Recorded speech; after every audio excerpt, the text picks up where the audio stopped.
कहानी की शुरुआत में हम बर्ड को देखते हैं जो स्विमिंग पूल साफ करने का काम कर रहा होता है। काम खत्म होने के बाद बर्ड घर के अंदर आ जाता है और ब्लैक कलर का ड्रेस पहनकर और अपनी गन लेकर बड़ी ही सावधानी से घर के अंदर जाने लगता है। दरअसल बर्ड कोई पूल क्लीनर नहीं बल्कि एक वैम्पायर हंटर होता है जो वैम्पायर्स को मारकर उनके दांत निकाल लिया करता है और उन्हें बेचकर पैसा कमाता है, क्योंकि ब्लैक मार्केट में वैम्पायर दांत की बहुत अच्छी कीमत होती है। अब सबसे पहले बर्ड दरवाजे पर एक सिल्वर वायर लगा देता है ताकि अगर कोई वैम्पायर उसे मारने के लिए आए तो सिल्वर वायर से उसका गला कट जाए। इसके बाद बर्ड घर के अंदर आ जाता है जहाँ पर उसे एक ओल्ड लेडी मिलती है जो बर्ड के घर में आने का कारण पूछती है, लेकिन बर्ड समझ जाता है कि ये ओल्ड लेडी कोई और नहीं बल्कि एक वैम्पायर है। इसलिए बर्ड बिना समय गंवाए अपनी शॉर्ट गन से उसे शूट कर देता है जिससे वो लेडी दूर जाकर गिरती है और अगले पल वो एक वैम्पायर में ट्रांसफॉर्म होकर बर्ड के ऊपर अटैक कर देती है। यहाँ पर बर्ड और उस लेडी वैम्पायर के बीच में एक खतरनाक फाइट होती है, लेकिन बर्ड किसी तरह उस लेडी वैम्पायर का सर धड़ से अलग कर देता है जिससे उसकी वहीं पर मौत हो जाती है। तभी पीछे से एक वैम्पायर बर्ड पर अटैक करने के लिए आता है, लेकिन बर्ड के द्वारा लगाई गई सिल्वर वायर की वजह से उस वैम्पायर का सर धड़ से अलग हो जाता है और वो भी वहीं पर मारा जाता है। अगले सीन में हम ऑड्री को देखते हैं जो एक वैम्पायर होती है और अपने पार्टनर के साथ मिलकर रियल एस्टेट बिजनेस का काम करती है। ऑड्री वैम्पायर्स के लिए कॉलोनी बना रही होती है क्योंकि वो चाहती है कि वैम्पायर छिपकर नहीं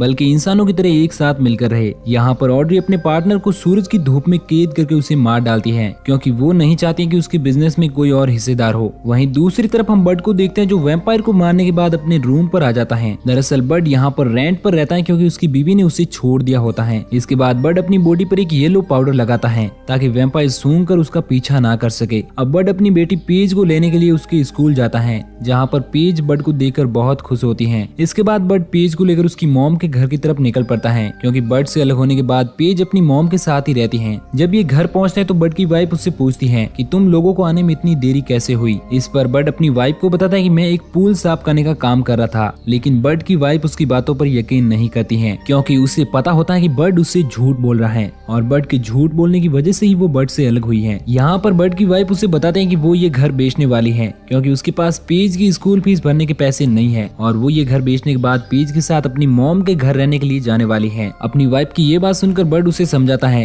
कि तुम मुझे सिर्फ एक वीक का टाइम दो और मैं पैसों की व्यवस्था कर दूंगा। बर्ड की बात सुनकर उसकी वाइफ को कुछ भी समझ नहीं आता है कि बर्ड ये सब कैसे करेगा क्योंकि अभी तक बर्ड ने उससे ये बात छुपा कर रखी होती है कि वो एक वैम्पायर हंटर है। अगले सीन में हम बर्ड को एक दोस्त की शॉप में देखते हैं जहाँ पर वो मारे गए वैम्पायर के दांत को बेचकर कुछ पैसे कमाना चाहता है। यहाँ पर शॉपकीपर बर्ड को उन दांतों के बदले $800 देने का ऑफर देता है, लेकिन यूनियन वाले वैम्पायर दांत के बर्ड को ज्यादा पैसे दे रहे थे। दरअसल यूनियन वैम्पायर हंटर की एक सीक्रेट सोसाइटी होती है जो वैम्पायर को मारने और उनके दांतों को बेचने का काम करती है, लेकिन बर्ड अपने दांत यूनियन वालों को नहीं बेच सकता क्योंकि पहले बर्ड भी यूनियन के लिए एक वैम्पायर हंटर के तौर पर काम करता था, लेकिन वैम्पायर्स को मारने के दौरान नियमों का पालन न करने की वजह से उसे यूनियन से बाहर निकाल दिया गया। इसके बाद बर्ड अपने पास के वैम्पायर दांत और जूते गन बेच देता है क्योंकि वो किसी भी तरह पेज की स्कूल फीस जितना पैसा इकट्ठा करना चाहता है। वहीं दूसरी तरफ हम ऑड्री को देखते हैं जो अपने एक आदमी के साथ उस वैम्पायर लेडी के घर पहुंचती है जिसे बर्ड ने मारा होता है। ऑड्री उस वैम्पायर की मौत से बहुत दुखी होती है क्योंकि वो ऑलरेडी कोई और नहीं बल्कि ऑड्री की बेटी होती है।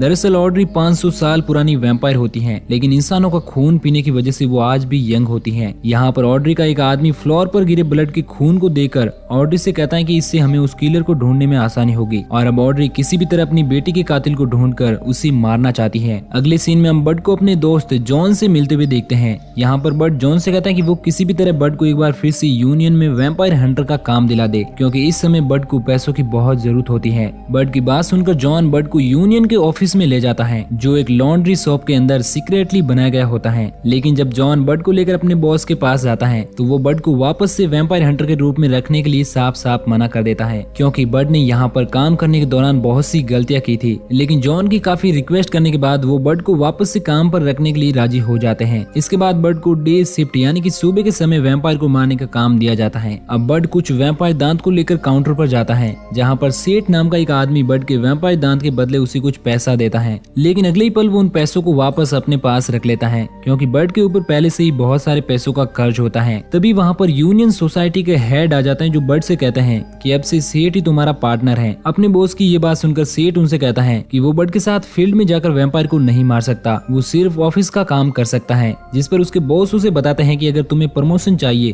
तो तुम्हें बर्ड के साथ ये काम करना होगा और अगर बर्ड कोई भी गलती करता है तो तुम उसकी जानकारी मुझे दोगे ताकि मैं किसी भी तरह बर्ड को काम से बाहर निकाल सकूं। अगले दिन सेठ अपना सामान लेकर बर्ड के पास आ जाता है जहाँ पर बर्ड वैम्पायर को मारने के लिए हथियार बना रहा होता है। इस समय सेठ काफी डरा हुआ होता है क्योंकि उसने इससे पहले कभी भी वैम्पायर को नहीं मारा था। बड सेठ को यकीन दिलाता है कि उसे कुछ भी नहीं होगा और वो उसकी हिफाजत करेगा। इसके बाद बड सेठ को लेकर वैम्पायर हंटिंग के लिए निकल पड़ता है। अब ये लोग एक वैम्पायर का पीछा करने लगते हैं और यहाँ पर बड सेठ को गाड़ी में ही रुककर वेट करने के लिए कहता है और खुद बिल्डिंग के अंदर वैम्पायर्स को मारने के लिए चला जाता है। वहीं दूसरी तरफ हम ऑड्री को देखते हैं जो अपने आदमियों के साथ उस शॉप पर पहुंच जाती है जहाँ पर बड ने उसकी बेटी का दांत बेचा था। यहाँ पर ऑड्री शॉप के सभी आदमियों को मार डालती है और शॉप ओनर से उस आदमी के बारे में पूछती है जिसने उसकी बेटी का दांत बेचा था। लेकिन शॉप ओनर ऑड्री को बड का नाम नहीं बताता है क्योंकि वो बड का एक अच्छा दोस्त होता है। लेकिन जब ऑड्री उसे बहुत ही टॉर्चर करती है तो वो ऑड्री को बड का नाम बता देता है, जिसके बाद ऑड्री उसे मारकर वहाँ से निकल जाती है। वहीं दूसरी तरफ हम बड को देखते हैं जो मॉल के अंदर जाकर वैम्पायर्स को मारना शुरू कर देता है। लेकिन यहाँ पर एक वैम्पायर बड पर अटैक कर देता है, मगर इससे पहले कि वो बड को मारता वहाँ पर सेठ आ जाता है, जिसके बाद बड सेठ की गन से उस वैम्पायर को शूट करके उसे मार देता है। अब वैम्पायर्स को मारने के बाद बड सभी वैम्पायर्स के दांत निकाल कर अपने पास रख लेता है और वो दोनों वहाँ से निकल जाते हैं। अब बड जब अपने घर जाता है तो उसे एक लड़की दिखाई देती है जो बड की नई पड़ोसी होती है। बड उससे मिलकर बहुत खुश होता है और उसका सामान रखवाने में उसकी मदद करता है और जल्दी वो दोनों एक दूसरे के अच्छे दोस्त बन जाते हैं। अब अगली सुबह जब बड सेठ को पिकअप करने के लिए उसके घर जाता है तो वो देखता है कि सेठ अपनी डायरी में बड के खिलाफ बहुत सी कंप्लेन लिख रहा होता है जिसे वो यूनियन के बॉस को दिखाने वाला होता है। बड सेठ की डायरी देकर उसे ये सब बॉस को ना बताने को कहता है और सेठ को समझाता है कि अगर मैंने रूल नहीं तोड़ा होता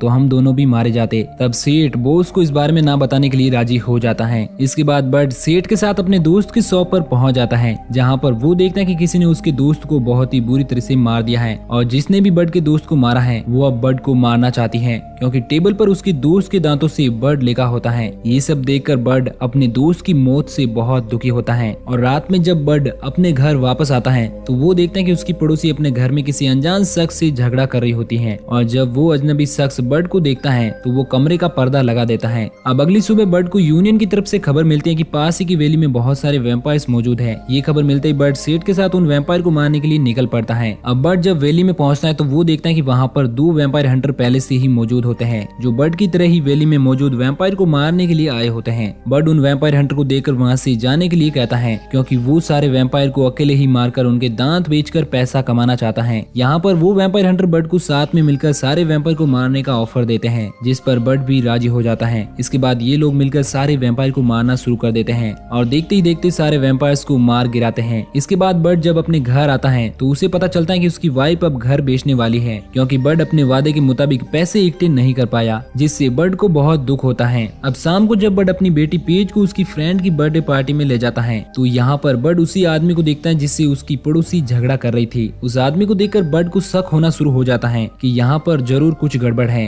तभी बड को ऑड्री का कॉल आता है जो बड से कहती है कि तुमने मुझसे मेरी बेटी छीनी और अब मैं भी तुमसे तुम्हारी पूरी फैमिली छीन लूंगी। ऑड्री की बात सुनकर बड को कुछ भी समझ नहीं आता है कि आखिर सामने से बात कौन कर रहा है और उसके साथ ये हो क्या रहा है। लेकिन अब बड पूरी तरह से डर गया था, इसलिए वो पेज को लेकर पार्टी से बाहर आ जाता है और उसे अपनी कार में बिठाकर वीडियो गेम खेलने को कहता है क्योंकि यहाँ पर एक आदमी बड को मारने के लिए आ रहा होता है। लेकिन बड उस आदमी को मारकर अपनी बेटी के साथ वहाँ से निकल जाता है। बड को जाता देखकर ऑड्री के लोग बड को मारने के लिए उसकी कार का पीछा करने लगते हैं, लेकिन बड रास्ते में बड़े ही चालाकी से ऑड्री के बहुत सारे लोगों को मार गिराता है और जब वो एक टनल के पास पहुंचता है तो वो अपनी कार को पंक्चर करके अपनी बेटी के साथ वहाँ से निकल जाता है, जिसकी वजह से ऑड्री के लोग उसका पीछा नहीं कर पाते हैं। लेकिन जब बड अपनी बेटी के साथ घर पहुंचता है तो वो देखता है कि वहाँ पर ऑड्री और उसके लोग पहले से ही मौजूद हैं जिन्होंने बड की वाइफ को बंदी बनाकर रखा होता है। यहाँ पर बड की वाइफ उसे पूछते है कि ये सब क्या हो रहा है, जिस पर बड अपनी वाइफ को सारी सच्चाई बता देता है और कहता है कि ये सभी लोग वैम्पायर हैं जो उसे किसी के खून का बदला लेने के लिए आए हैं। बड की बात सुनकर ऑड्री उसे बताते हैं कि तुमने मेरी बेटी को मुझसे छीना है, इसलिए मैं तुम्हारी बेटी को वैम्पायर बनाकर उसे तुम्हारी वाइफ का खून पिलाऊंगी ताकि तुम्हें पता चल सके कि किसी अपने को खोने का दर्द कैसा होता है। यहाँ पर ऑड्री ने पहले ही सेठ को वैम्पायर बना दिया होता है। इसके बाद वो लोग बड पर अटैक करके उसे बेहोश कर देते हैं और उसकी वाइफ और उसकी बेटी को लेकर वहाँ से निकल जाते हैं। अब बड को जब होश आता है तो वो देखता है कि सेठ अब पूरी तरह से वैम्पायर बन चुका है और तेजी से उसकी तरफ बढ़ रहा है क्योंकि अब उसे इंसानी खून पीने की भूख होती है। सेठ को अपनी तरफ आता देखकर बर्ड उसका सर काट देता है, लेकिन सेठ अभी भी जिंदा होता है और बर्ड से कहता है कि तुमने ऐसा क्यों किया, मैं तुम्हारा दोस्त हूँ इसलिए मैं कभी भी तुम्हें नहीं मारूंगा। इसके बाद सेठ अपने सर को वापस से जोड़ता है और बर्ड से कहता है कि अब हमें यहाँ से चलना चाहिए। अब बर्ड सेठ के साथ उस लड़की के पास जाता है जो अभी कुछ दिनों पहले ही उसके पड़ोस में रहने के लिए आई थी और अब बर्ड को शक होता है कि जरूर उसी लेडी ने ऑड्री को उसका पता बताया होगा। यहाँ पर बर्ड गुस्से में उस लेडी से पूछता है कि तुमने ऐसा क्यों किया। इस पर वो लेडी बर्ड को बताती है कि ऑड्री ने उसे जबरदस्ती वैम्पायर बना दिया है और अब वो ऑड्री के कंट्रोल में है, जिसकी वजह से उसे ये सब करना पड़ा। लेकिन अब वो लेडी भी ऑड्री से बदला लेना चाहती है, इसलिए वो बर्ड का साथ देने के लिए राजी हो जाती है। यहाँ पर वो लेडी सेठ को खून पीने को देती है, जिससे पीते ही सेठ का घाव ठीक हो जाता है और उसका सर अच्छे से जुड़ जाता है। इसके बाद बर्ड सेठ और उस लेडी के साथ ऑड्री के ठिकाने पर पहुंच जाता है, जहाँ पर बहुत सारे वैम्पायर मौजूद होते हैं और अब बर्ड अपने दोस्तों के साथ वहाँ मौजूद वैम्पायर्स को मारना शुरू कर देता है। लेकिन यहाँ पर वैम्पायर्स की संख्या बहुत ज्यादा होती है, जिसकी वजह से ये लोग उनके सामने नहीं टिक पा रहे थे कि तभी वहाँ पर बर्ड का दोस्त जॉन एक बड़ी सी मशीन गन लेकर आ जाता है, जो एक एक करके सारे वैम्पायर्स को मार गिराता है। अब यहाँ पर वो लेडी इन्हें एक टनल के बारे में बताती है, जिसके अंदर ऑड्री अपने साथी वैम्पायर्स के साथ रहती है। इसके बाद वो लेडी सेठ के साथ दूसरे रास्ते से वहाँ जाने का डिसाइड करती है और बर्ड अपने दोस्त जॉन के साथ टनल के अंदर चला जाता है, जहाँ पर वो बहुत सारे वैम्पायर्स को देखते हैं जिन्हें वो मार गिराते हैं। यहाँ पर बर्ड और जॉन को बहुत सी ऐसी गन्स मिलती हैं जिनसे वैम्पायर्स को मारा जाता है। उन गन्स को यहाँ देखकर इन्हें कुछ भी समझ नहीं आता है कि आखिर वैम्पायर्स को मारने वाली गन्स क्यों बनाएंगे, लेकिन ये लोग इस बात पर ज्यादा ध्यान नहीं देते हैं और गन्स लेकर आगे बढ़ जाते हैं। वहीं दूसरी तरफ अब ऑड्री को पता चल जाता है कि बर्ड अपने दोस्तों के साथ यहाँ पर आ गया है, इसलिए वो अपने एक आदमी को बर्ड को अपने पास लाने के लिए भेजती है। इसके बाद हम बर्ड और उसके दोस्त जॉन को देखते हैं जो टनल में वैम्पायर्स को मारते हुए लगातार आगे बढ़ रहे होते हैं, लेकिन इसी दौरान एक वैम्पायर जॉन को काट लेता है, जिससे जॉन को बहुत दर्द होता है। इसके बाद जॉन बर्ड को अपनी फैमिली को बचाने के लिए जाने को कहता है और खुद टनल का दरवाजा बंद करके सारे वैम्पायर्स को मारने लगता है, लेकिन इस दौरान उसकी गन्स की गोलियां खत्म हो जाती हैं। जिसके बाद जॉन अपनी बॉडी में लगाई गई बॉम्ब को एक्टिवेट कर देता है, जिससे एक जोरदार धमाका होता है और सारे वैम्पायर्स के साथ ही जॉन भी मारा जाता है। वहीं दूसरी तरफ बर्ड को रास्ते में ऑड्री का एक आदमी मिलता है जो बर्ड पर अटैक करके उसे मारने लगता है, लेकिन इससे पहले कि वो बर्ड को मारता वहाँ पर सेठ और वो लड़की आ जाती है जो उस आदमी से लड़ने लगते हैं। इस बात का फायदा उठाकर बर्ड अपनी फैमिली को बचाने के लिए उस जगह पर पहुंच जाता है जहाँ पर ऑड्री ने उसकी वाइफ और बेटी को किडनैप करके रखा होता है।